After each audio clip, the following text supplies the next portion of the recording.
जब जब युवा पुस्ताको भावना, चाहना र आवश्यकताको सम्बोधन गरिँदैन, तब तब असन्तोष पैदा हुन्छ, जसले विद्रोहको रूप पनि लिन सक्छ भन्ने सत्य नेतृत्वले हृदयङ्गम गर्नै पर्दछ।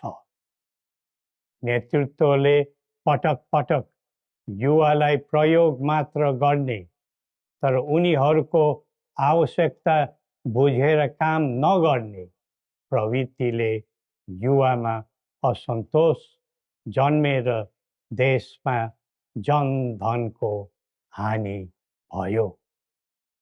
जसरी भविष्यका कर्णधारहरूको ज्यान गयो, त्यसले सबैलाई स्तब्ध बनाएको छ।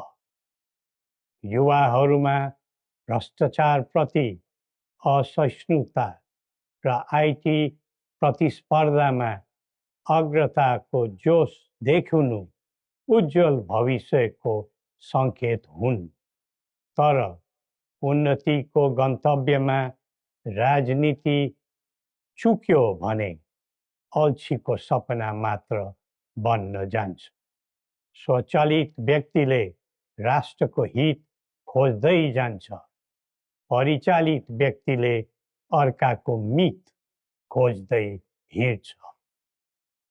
राष्ट्रिय सहमति बिना निकास खोज्नु समय खेर फाल्नु मात्र हो। समुन्नतिको यात्रामा सबै मिलेर अघि बढौँ।